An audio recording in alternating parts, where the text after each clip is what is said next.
Welcome to public TV news బులెటిన్ల ముందుగా headlines. ప్రతిమ cancer institute ఆధ్వర్యంలో ఉచిత మెగా వైద్య శిబిరం.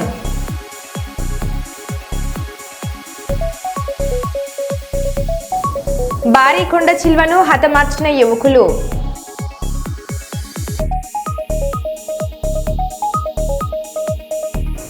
సీఎం రేవంత్ కు మహిళల వార్నింగ్.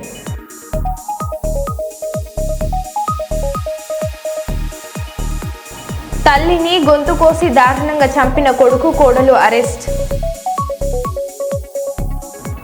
దేవర సినిమా పోస్టర్లపై సేవ్ వైజాగ్ స్టీల్ ప్లాంట్ నినాదాలు.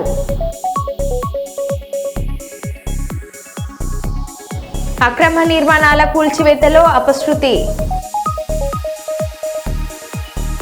దసరా నవరాత్రి ఉత్సవాలకు కలెక్టర్ డిఐజీకి ఆహ్వానం.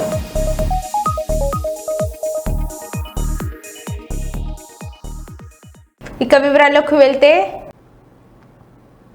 రాష్ట్రంలో ఈ రోజు నుండి జూనియర్ ఎన్టీఆర్ నటించిన దేవర సినిమా పాల్వంచ వెంకటేశ్వర థియేటర్లో ఉదయం 5:30 బెనిఫిట్ షో వేయవలసి ఉంది. కానీ పాల్వంచ వెంకటేశ్వర థియేటర్లో కొన్ని సాంకేతిక కారణాల వల్ల 3 గంటలు ఆలస్యం కావడంతో జూనియర్ ఎన్టీఆర్ ఫ్యాన్స్ ఒక్కసారిగా ఆగ్రహంతో రెచ్చిపోయి సినిమా థియేటర్ను, అందులోని అద్దాలు, ఫర్నిచర్ను, షాప్లను ధ్వంసం చేయడం జరిగింది. సినిమా థియేటర్ సిబ్బంది వచ్చినా కూడా వారి మీద దాడి చేయడం జరిగింది. స్థానికుల సమాచారంతో పోలీసులు రంగప్రవేశం చేసి ధ్వంసం చేస్తున్న జూనియర్ ఎన్టీఆర్ ఫ్యాన్స్ ను అడ్డుకొని చెల్లాచెదురు చేసి బయటకు పంపించడం జరిగింది.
కీపేడును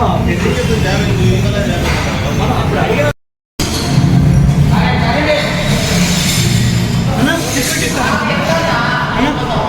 టికెట్ ఇస్తాను.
విజయవాడలో ఇటీవల వర్షాలకు అతలకుతలమైన విజయవాడ ఎందరో రోడ్డున పడ్డారు. ప్రభుత్వం ఎన్నో విధాలుగా సహాయం చేసినా కొంతమంది ప్రాణాలు విడిచారు.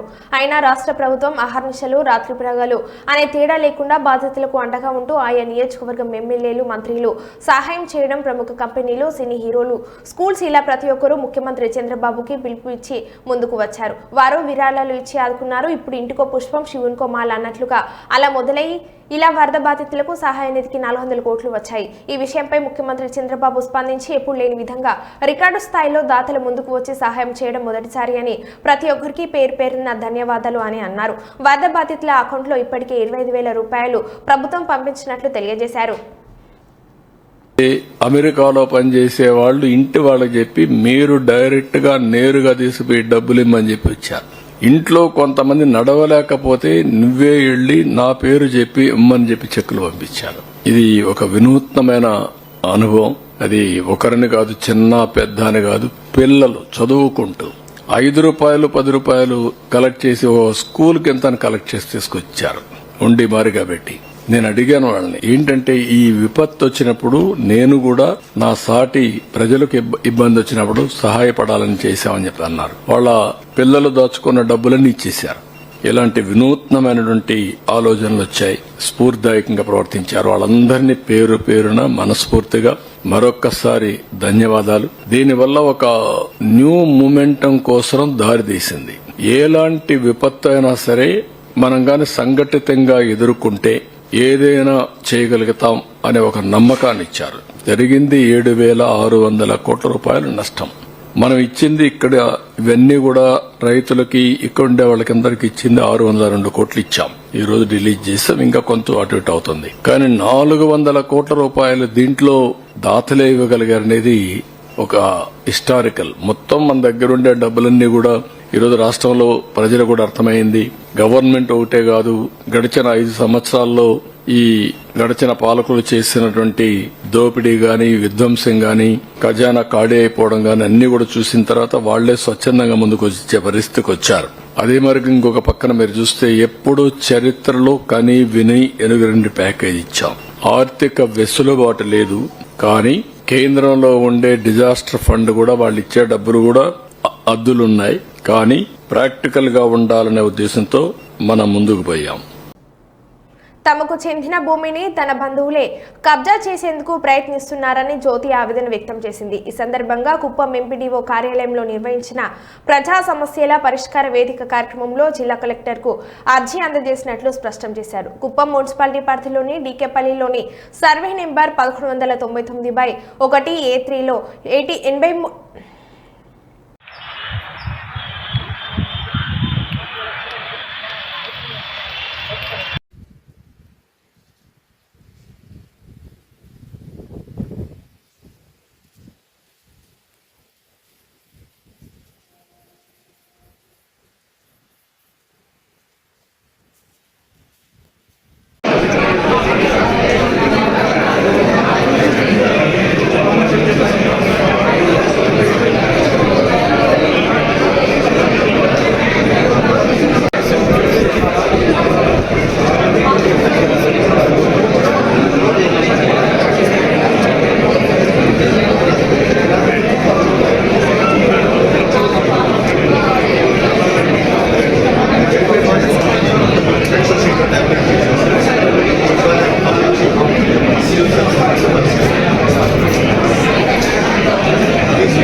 నమస్కారం సార్. నా పేరు జ్యోతి.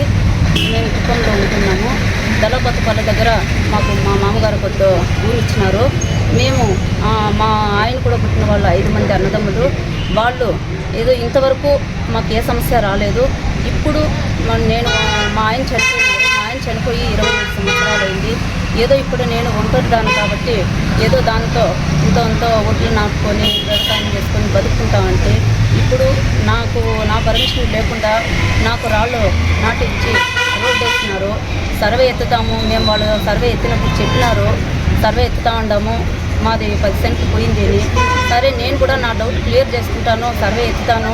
సర్వే ఎత్తే వరకు మా కొడుకు రావాలా, మా కొడుకు వచ్చిన తర్వాత మాట్లాడదామని సర్వే వాళ్ళతో చెప్పినాను. చెప్పినా కూడా వాళ్ళు సరే సర్వే వాళ్ళు మేము వస్తామమ్మా, మేము సర్వే ఎత్తిపిస్తామన్నాను. సర్వేకి చలానా కట్టి 14 రోజులైంది. సరే వాళ్ళు రేపు వాయిదా ఇచ్చినారు, రేపు వస్తాము, మేము సర్వే ఎత్తిస్తాము. వాళ్ళు అంతకు ముందనే వీళ్ళు మా భూమి పక్కన ఉండేవాళ్ళు వాళ్ళు రోడ్డు వేసి అంతా జేసీబీని పెట్టి మొత్తం రోడ్డు వేసి వదిలేసినారు. ఇప్పుడు మేము పోయి చూసిన తర్వాత మాకు చెప్పలే, రాళ్ళు నాటింది మాకు తెలీదు, మాకు రోడ్డు వేసింది మాకు తెలీదు. ఈ విధంగా నేను ఒక్కతే, నా అన్న వాళ్ళు నాకు ఎవరూ లేదు. ఏ సమస్య వచ్చినా నేను ఈ రోజులు వాళ్ళ దగ్గర పోయి చెప్పుకుంటా ఉంటున్నా కానీ ఇప్పుడు సమస్య వాళ్ళయ్యి నాకు ఎదురు తిరిగి నేను ఒంటరిదానైనాను కాబట్టి నా వాళ్ళు ఎవరు లేదు, సపోర్ట్ లేదు కాబట్టి వాళ్ళు ఈ విధంగా చేస్తూ ఉంటారు. నాకు న్యాయం చేయాలా అని చెప్పి మరి పెద్దవాళ్ళని కోరి ప్రార్థిస్తున్నాం సార్. ఈ విషయము నేను ఇప్పుడు కలెక్టర్ సార్ గారికి కూడా నేను మొరపెట్టుకొని నేను ఈ అర్జీ నేను ఏదో ఇస్తూ ఉన్నాను సార్. ఇచ్చాను సార్. అమ్మ ఎప్పుడుంది భూమి, నేను వచ్చి నీ పొలంలోకి చూస్తానమ్మా, నీ పొలం దగ్గర వచ్చి నేను చూసి నేను ఏదో ఒకటి చెప్తాను అని చెప్పి సారు కూడా మాకు చెప్పినారు. మాకు సార్ మేము అది కోరేది, నేను ఎందుకు ఈ లెటర్ కూడా ఈ అర్జీ కూడా ఎందుకు ఇస్తూ ఉన్నానంటే నాకు మా ఆయన లేరు, నాకు ఉండేదే ఒక కుమారుడు ఒక పాప. వాళ్ళ ఇద్దరు పెళ్ళయ్యి వాళ్ళు తనిగా ఉన్నారు. నాకు సపోర్ట్ అంటూ లేదు. దాని నుంచి నాకు ఎవరు సపోర్ట్ లేని దానివల్ల, మా ఆయన లేని దానివల్ల నేను కలెక్టర్ గారికి నేను మొరబెట్టుకొని ఈ బాధ నేను చెప్పుకొని నాకు సపోర్ట్ చేయాలని, నాకు న్యాయం చేయాలని కోరి ప్రార్థిస్తున్నాను సార్. దేవర సినిమా పోస్టర్లపై సేవ్ వైజాగ్ స్టీల్ ప్లాంట్ నినాదాలు. విశాఖ ఉక్కు ఉద్యమానికి జూనియర్ ఎన్టీఆర్ మద్దతు కోరుతూ జన జాగరణ సమితి విజ్ఞప్తి. కోట్లాది మంది అభిమానులు ఉన్న జూనియర్ ఎన్టీఆర్ విశాఖ ఉక్కు ఉద్యమానికి మద్దతు తెలపడం వల్ల ప్రభుత్వాల్లో తప్పనిసరిగా సంచలనం వస్తుందని ధీమం వ్యక్తం చేసిన జన జాగరణ సమితి విశాఖపట్నం రామటాకీస్ థియేటర్ వద్ద save Vizag steel plant, Visakha ఉక్కు ఆంధ్రుల హక్కు అనే నినాదాల పోస్టర్లను అందించిన జన జాగరణ సమితి నాయకులు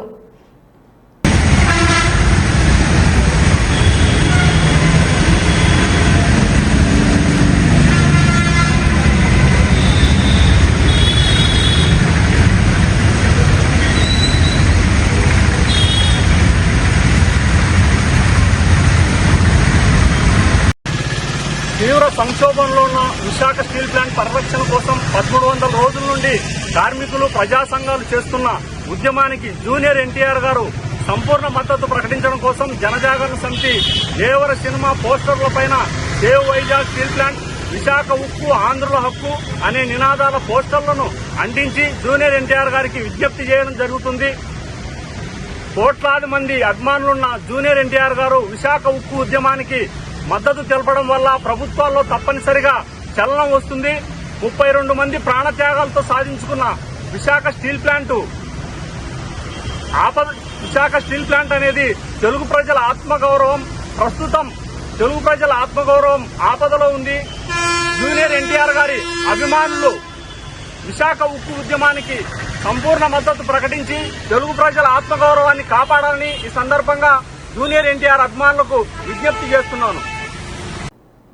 నల్గొండ జిల్లా నాంపల్లి మండల కేంద్రంలో వీరనారి చాకలి ఐలమ్మ జయంతి వేడుకల్లో పాల్గొని పూలమాలలు వేసి నివాళులు అర్పించిన మునుగుడు శాసనసభ్యులు కోమిటిరెడ్డి రాజగోపాల్ రెడ్డి. వారు మీడియాతో మాట్లాడుతూ వీరనారి చాకలి ఐలమ్మ నేటి తరానికి ఎంతో స్ఫూర్తిదాయకమని అన్నారు. ఈ కార్యక్రమంలో కాంగ్రెస్ మండల అధ్యక్షులు కత్తి రవీందర్ రెడ్డి, మాజీ జెడ్పీటీసీ వేలుకోటి వెంకటేశ్వర్ రెడ్డి, శ్రీలం జగన్మోహన్ రెడ్డి, గజ్జల శివారెడ్డి, పూల వెంకటయ్య తదితరులు పాల్గొన్నారు.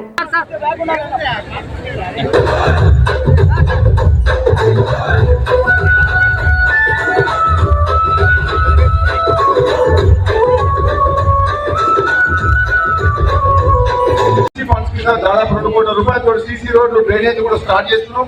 తప్పకుండా రాబోయే 6 నెలలు సంవత్సరం లోపలనే నాంపల్లి మండల హెడ్ క్వార్టర్ రూపురేఖలు మార్చాలన్న నిర్ణయంతో ముందుకు పోతున్నామని చెప్పి తెలియజేస్తూ గురి ఆనాడు గలం విప్పి పేదల పక్షాన ఒక మహిళగా ఆనాడు పోరాటం చేసి ఒక చరిత్రలో నిలిచిపోయిన వ్యక్తి, ఒక మహిళా నాయకురాలు, పోరాట యోధురాలు చాకలి ఐలమ్మ. బడుగు బలహీన వర్గాలకు సంబంధించిన ఒక మహిళ ఏంటి కూడా ఆనాడు అంత దూరం పోరాటం చేసి ప్రాణాలను సైతం లెక్కపెట్టకుండా పోరాటం చేసిందంటే నిజంగా ఈ రోజు మన మధ్యన లేకపోయినా సరే చాకలి ఐలమ్మ అనే ఒక మహిళగా మనం ఒక పోరాట యోధురాన్ని గుర్తించుకొని మన జయంతి రోజు మనం స్మరించుకొని ఒక కార్యక్రమం చేస్తున్నట్టు మనం అర్థం చేసుకోవచ్చు. ఎటువంటి రాగానే స్టార్ట్ చేయించినాం. అదేవిధంగా నాంపల్లి పట్టణంలో రోడ్డు వెడల్పు కష్టమని చెప్పి దీనికి బైపాస్ 800 మీటర్లు శాంక్షన్ చేయించాం, 300 కోట్లు. అదేవిధంగా ఇప్పుడు నాంపల్లి పట్టణంలో రోడ్లు, డ్రైనేజ్ ప్రాబ్లం ఉంది, సీసీ రోడ్లు కాబట్టి 25 కోట్ల రూపాయలతో ప్రపోజల్స్ పోయినాయి. త్వరలో సపోర్ట్ చేసుకుంటాం. నాంపల్లి మండల హెడ్ క్వార్టర్లలో మురికి కాలువలు కానీ, రోడ్లు కానీ, మెయిన్ రహదారి కానీ రోడ్ లైన్ చేసి స్ట్రీట్ లైట్స్ కూడా పెట్టమని చెప్తున్నాం. అదేవిధంగా కరెంటు సమస్యల గురించి మన విద్యుత్ శాఖ మంత్రులు భట్టి విక్రమార్క గారితో మాట్లాడి ఈ రాష్ట్రంలో ఎక్కడికి రాలేదు మన మునుగోడు నియోజకవర్గానికి 57 కోట్ల రూపాయల కరెంటు నిధులు వచ్చాయని చెప్పి ఈ సందర్భంగా చెప్తున్నాం. మొన్ననే మనం పుష్టిపల్లి కాడ ఓపెన్ చేసుకున్నాం సబ్ స్టేషన్. ఇప్పుడు ఈ రోజు నర్సులు కూడా చేస్తున్నాం. ఈ ప్రాంతంలో మహమదాపురంలో కూడా కొత్త సబ్ స్టేషన్ వచ్చే అవకాశం తీసుకొస్తాం. ఈ ప్రాంతంలో నాంపల్లి మండలంలో కరెంటు సమస్య అనేది లో వోల్టేజ్ సమస్య ఉండకూడదు, ఇండ్ల మీద వైర్ ఉండకూడదు, కరెంటు పోల్ షార్టేజ్ ఉండకూడదు. ఇటువంటి సమస్యలకు రాబోయే 1-2 నెలల్లో శాశ్వత పరిష్కారం చేస్తామని చెప్పేసి కూడా ఈ సందర్భంగా తెలియజేస్తూ, అదేవిధంగా ఇప్పుడు మనం ఇప్పుడే బస్ స్టాండ్ గురించి మాట్లాడుకున్నాం. ఈ మొత్తం నాంపల్లి పట్టణ ప్రజలు ఎన్నో రోజుల నుంచి ఎదురు చూస్తుండ్రు Nampally head quarter bus stand కట్టాలని చెప్పేసి. మేమందరం కలిసి పొన్నప్రభాకర్ దగ్గర పోయిన మండల నాయకులు తీసుకొని ఆయన హామీ ఇచ్చిండు. త్వరలోనే ఆ సబ్ స్టేషన్ ఏరియా అవసరమైతే రెసిడెంట్ అధికారులతో మాట్లాడి బస్ స్టాండ్ కూడా ఏర్పాటు చేసుకోమని చెప్పేసి కర్నూలు పత్తికొండ ఆదోని ఎమిగనూరు సబ్ డివిజన్లో దీర్ఘకాలికంగా ఉన్న పెండింగ్ కేసుల గురించి సమీక్షించారు. పోలీస్ స్టేషన్ల వారీగా కేసుల పెండింగ్కు గల కారణాలను అడిగి తెలుసుకున్నారు. గ్రామాలలో, పట్టణాలలో అల్లరి ముఖాలు, ఫ్యాక్షన్ చరిత్ర కలిగిన వారిపై గట్టి చర్యలు తీసుకోవాలని అన్నారు. ముందుగా బైండ్ ఓవర్ చేస్తూ వారి ప్రవర్తనపై భవిష్యత్తులో నిఘు ఉంచాలని అన్నారు. అలాంటి సంఘటనలు మళ్లీ పునరావృతం కాకుండా అవసరమైతే రౌడీ షీట్లు నమోదు చేయాలని అన్నారు. శాంతి భద్రతల పరిరక్షణలో గట్టి చర్యలు తీసుకోవాలని అన్నారు. రాబరీ, డెకాయిట్ వంటి గ్రేవ్ కేసులపై దర్యాప్తులు పకడ్బందీగా చేయాలన్నారు. కేసులు నమోదు చేసే విషయంలో నిజ నిర్ధారణ తీసుకోవాలని అన్నారు. బాధితుడికి న్యాయం చేయాలన్నారు. ప్రాపర్టీ చీటింగ్, సైబర్ ఫ్రాడ్ కేసులలో ఫిర్యాదులు వస్తే వెంటనే కేసులు నమోదు చేయాలన్నారు. నిందితులను ట్రేస్ చేయాలని అన్నారు. నిందితుల బ్యాంక్ ఖాతాలోని నగదు సీజ్ చేయాలన్నారు. రికవరీ చేసిన మొత్తాన్ని బాధితులకు అందజేయాలన్నారు. డీఎస్పీ స్థాయి అధికారులు ప్రత్యేక దృష్టి సారించాలి అన్నారు. గ్రామాల ప్రజలతో సత్సంబంధాలు పెంచుకోవాలన్నారు. మంచి పేరు తెచ్చుకోవాలన్నారు. సంఘర్షణలు, గొడవలు జరగకుండా కౌన్సిలింగ్ నిర్వహించాలని తెలిపారు. కాంగ్రెస్ పార్టీ ఇచ్చిన హామీలు అమలు చేసేదాకా పోరాటం కొనసాగిస్తాం. కులగణన ప్రక్రియ వెంటనే చేపట్టకపోతే మళ్లీ ఆమరణ నిరాహార దీక్ష చేస్తామని హెచ్చరించిన బీసీ ఆజాదీ యూత్ ఫౌండేషన్ జాతీయ అధ్యక్షులు జక్కని సంజయ్ కుమార్ మీడియాకు తెలిపారు. కాంగ్రెస్ పార్టీ కామారెడ్డిలో బీసీలకు ఇచ్చిన హామీలు అమలు విషయంలో ఎందుకు జప్యం చేస్తుందో ముఖ్యమంత్రి రేవంత్ రెడ్డి వెంటనే సమాధానం చెప్పాలని, కామారెడ్డిలో బీసీలకు ఇచ్చిన హామీలైన ప్రతి సంవత్సరం 20,000 కోట్ల రూపాయల బడ్జెట్ విడుదల చేస్తామన్న మాట విషయంలో మోసం జరిగిందని, రాష్ట్రంలో కులగణన చేపట్టి స్థానిక సంస్థలో బీసీలకు 42% వాటాను పెంచుతామన్న హామీ అమలు చేయాలని బీసీ ఆజాదీ యూత్ ఫెడరేషన్ జాతీయ అధ్యక్షులు జక్కని సంజయ్ కుమార్ అన్నారు. రోజు ప్రభుత్వం స్పందించి మా దగ్గరకు వచ్చి బీసీ కమిషన్ అపాయింట్ చేస్తూ ఉన్నాం, కులగణన చేస్తున్నామని ప్రకటించిన తర్వాత మేము మా దీక్షను విరమించినాం. 6వ తారీఖు నాడు బీసీ కమిషన్ అపాయింట్ చేసినటువంటి రాష్ట్ర ప్రభుత్వం నిరంజన్ గారు చైర్మన్గా ఉన్నారు. ఇలా 26వ తారీఖు అయితే ఉన్నది. 20 రోజులైనా కూడా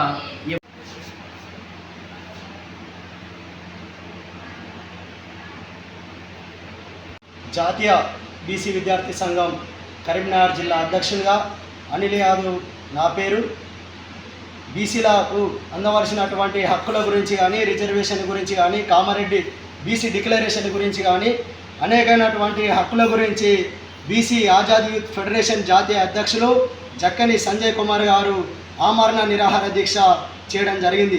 దీనికి మద్దతుగా బీసీ విద్యార్థి సంఘం తరపున, యువత తరపున నేను పూర్తి స్థాయిలో మద్దతు ఇస్తున్నాను. ఒకవేళ మా విద్యార్థులకు అందవలసినటువంటి హక్కుల గురించి కానీ, మరి బీసీలకు అందవలసినటువంటి హక్కులు అమలు చేయని ఏడల ఈ బీసీ ఉద్యమాన్ని మరింత బలోపేతంగా ముందుకు తీసుకెళ్తామని ఈ సందర్భంగా రాష్ట్ర ప్రభుత్వానికి నేను హెచ్చరిస్తున్నాను. లేని వెంటనే రాష్ట్ర ప్రభుత్వం స్పందించి మాకు అందవలసినటువంటి హక్కులను అమలు చేయవలసిందిగా ఈ సందర్భంగా నేను తెలియజేస్తున్నాను. నా పేరు అనిల్ యాదవ్, బీసీ విద్యార్థి సంఘం కరీంనగర్ జిల్లా అధ్యక్షులు. 1200 అమరుల త్యాగాల సాక్షిగా బహుజన అస్తిత్వం కొరకై బీసీ జనగణన ప్రకారంగా వాస్తవానికి 52% ఉన్న బీసీలకు వారి హక్కు రిజర్వేషన్ అన్నది కలవకపోవడం, మరి విద్యార్థుల బతుకులతోటి చెలగాటం గత 10 సంవత్సరాలు కేసీఆర్ పాలనలో దగులుబాజీ పాలన కొనసాగింది. మరి ఇప్పుడు కాంగ్రెస్ పాలన, ఈ కాంగ్రెస్ పాలన దొర పోతే రెడ్డి, రెడ్డి పోతే దొర అన్నట్టుగా ఈ దొరల పాలననే ఇలా బహుజనుల బతుకులు ఆగమైపోతున్నాయి. మరి 52% ఉన్న బీసీలు 15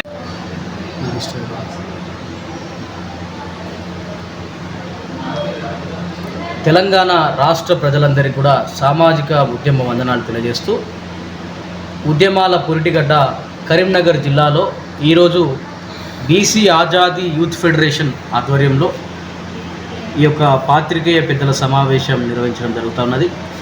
ఈ కార్యక్రమానికి బీసీ ఆజాదీ యూత్ ఫెడరేషన్ జాతీయ అధ్యక్షుడిగా నేను జక్కని సంజయ్ కుమార్, అదేవిధంగా దళిత లిబరేషన్ ఫ్రంట్ రాష్ట్ర ప్రధాని హనుమంతరావు గారు, అదేవిధంగా అప్పటికి బీసీ కమిషన్ చైర్మన్గా ఉన్నటువంటి వక్లభరణ కృష్ణమోహన్ గారు, అప్పుడు రాజ్యసభ మెంబర్గా ఉన్నటువంటి బీసీ ఉద్యమ నాయకుడు ఆర్ కృష్ణయ్య గారి చేతుల మీదుగా నిమ్మరసం తీసుకున్న తర్వాత బీసీ కమిషన్ అపాయింట్ చేసినారు. అదేవిధంగా ఏఐసిసి కూడా స్పందించి రాష్ట్రంలో పెరుగుతున్నటువంటి బీసీ ఉద్యమాన్ని దృష్టిలో పెట్టుకొని అయింది. ఇవాళ కాంగ్రెస్ పార్టీ అంటేనే కమిటీలు, కమిషన్లు, కాలయాపన అని ప్రతి ఉద్యమంలో నిరూపణ అయింది. ఇవాళ బీసీల ఉద్యమంలో కూడా అజయ్ తెలుసుకున్నారా? నిరంజన్ కమిషన్ ఎందుకు దీని మీద స్పందించడం లేదో ముఖ్యమంత్రి రేవంత్ రెడ్డి గారు వెంటనే స్పందించాలని నేను ఇవాళ కరీంనగర్ వేదికగా నేను డిమాండ్ చేస్తూ ఉన్నా ముఖ్యమంత్రి గారిని. ఒకవేళ ముఖ్యమంత్రి గారు మీరు స్పందించని పక్షంలో, మీరు మొండి వైఖరితో ఇట్లే పోతే తప్పకుండా జరుగుతున్నటువంటి బీసీ ఉద్యమ ప్రళయానికి, రేపు రాబోయేటువంటి బీసీ ఉప్పెనకు మీరు కొట్టుకపోవాల్సి వస్తుంది. మీరు మూల్యం చెల్లించుకోక తప్పదని సందర్భంగా హెచ్చరిస్తూ ఉన్నా.